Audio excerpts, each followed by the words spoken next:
Hello दोस्तों, अगर आप 1 से 5 तक के अगर गवर्नमेंट टीचर बनना चाहते हैं तो आपके लिए आ चुका है। तो उसके लिए आपको क्या करना होता है कि आपको डीएलएड का डिग्री होनी चाहिए आपके पास। तो उसका फॉर्म भराना शुरू हो चुका है।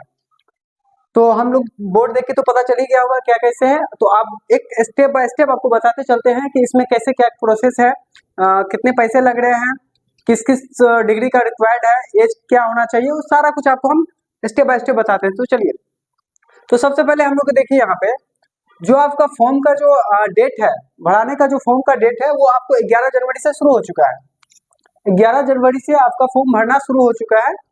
उसके बाद इसका जो लास्ट डेट है, जो आपके फॉर्म का लास्ट डेट है वो 22 जनवरी 2025 तक ये फॉर्म आप भर सकते हैं। उसके बाद हम लोग देखेंगे एज क्राइटेरिया क्या है। तो एज में क्या है कि यहाँ पे 70 प्लस दिया हुआ है। अगर आपका एज अगर 70 है तो आप इस फॉर्म को अप्लाई कर सकते हैं, आप इसके लिए आप एग्जाम दे सकते हैं। लेकिन एक कंडीशन ये भी लगाया है कि आपका जो 17 प्लस जो आपका एज हुआ है वो आपको 1 जनवरी 2025 तक में 17 प्लस आपका एज हो जाना चाहिए। उसके साथ साथ अब हम लोग जानेंगे एजुकेशन डिटेल्स में कि इसका एजुकेशन डिटेल्स क्या होना चाहिए। अगर कोई स्टूडेंट अगर फॉर्म भरना चाहता है तो उसके लिए क्या क्राइटेरिया होना चाहिए, उसका कहाँ तक एजुकेशन होना चाहिए, उसके बारे में हम लोग जानते हैं। तो इसमें जो यहाँ दिया हुआ है ये कैटेगरी वाइज करके अलग अलग करके बताया गया है। तो यहाँ पे दिखाया गया जनरल, ईडब्ल्यूएस और ओबीसी।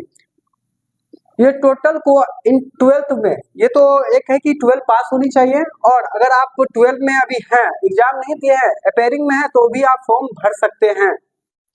तो यहाँ पे कैटेगरी वाइज दिया हुआ है कि अगर आपका 12 में 50% है तभी आप इस फॉर्म को भर सकते हैं, वरना आप इस फॉर्म को नहीं भर सकते हैं।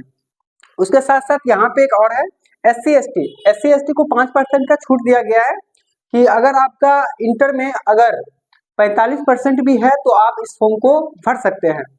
तो SC ST के लिए 45% 12 में मार्क्स होनी चाहिए। अब हम लोग जानेंगे कि फॉर्म में टोटल फी कितने लगने वाले हैं। तो फी का है कि जनरल, ईडब्ल्यूएस, ओबीसी का टोटल 960 रुपया इसका फी रखा गया है। जो आपका पेमेंट कटा जाएगा तो वो 960 रुपए का आपका पेमेंट कटेगा ऑनलाइन। उसके बाद SC ST को भी इसमें छूट दिया गया है। SC ST के लिए आपको 760 रुपए का पेमेंट कटाना होगा। अब साथ ही साथ हम लोग इसका जो डीएलएड का जो सिलेक्शन प्रोसेस होता है वो हम लोग जानेंगे कि किस तरह से किया जाता है। तो उसके लिए यहाँ पे भी देखिए डीएलएड सिलेक्शन प्रोसेस 2025। तो आपको सबसे पहले क्या करना है, आपको फॉर्म पहले अप्लाई कर लेना है। फॉर्म अप्लाई जैसे हो जाता है उसके बाद अपना एंट्रेंस का जो तैयारी चल रहा है वो तो चलने देना है। तो आपको ये एंट्रेंस एग्जाम देना है और एग्जाम में क्वालिफाई होना है। अब इस बार क्या क्राइटेरिया देता है क्वालिफाई का वो अब आगे देखा जाएगा, फिर आपको बताया जाएगा उसमें।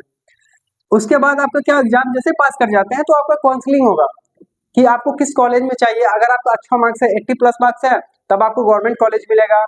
अगर आपको उससे कम है तो आपको प्राइवेट कॉलेज मिलेगा। तो सब तरह का आपको एक एक करके अपने अकॉर्डिंग देखना होगा। तो ये होने के बाद आपको कॉलेज अलाउट करेगा जिस कॉलेज में आपका एडमिशन होगा, और उस कॉलेज में आपका ये कोर्स 2 साल का कोर्स होता है। आपको 2 साल का ये कोर्स करना होगा। उसके बाद आपको इसका डिग्री मिलेगा। इतना करने के बाद तभी आप जो इसे सीटेट निकलता है ये सब आप 1 to 5 के लिए आप अप्लाई कर सकते हैं। अब यहाँ दिखाए आपका सिलेबस क्या होने वाला है, जो आपका एंट्रेंस एग्जाम होगा उसका सिलेबस क्या होने वाला है, तो वो हम लोग देखेंगे। तो यहाँ से देखिए सबसे पहली बात तो आपका 120 क्वेश्चन रहेगा।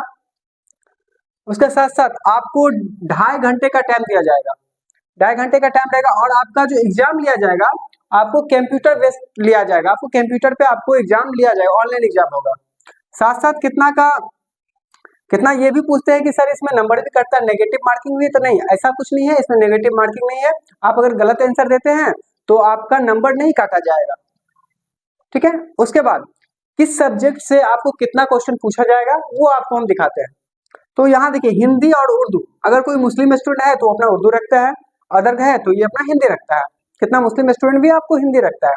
तो आपको हिंदी से आपको 25 क्वेश्चन पूछा जाएगा। फिर उसी तरह से मैथ से आपको 25 क्वेश्चन पूछा जाएगा। फिर जीके जीएस से आपको 40 क्वेश्चन पूछा जाएगा।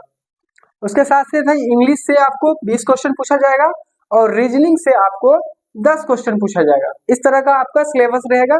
आपको अब ये देख लेना है कि आप उसका सिलेबस आप मार्केट से बुक लेकर के आप पढ़ सकते हैं। तो आपको ये दिखा दिया गया किससे कितना क्वेश्चन पूछा जाएगा।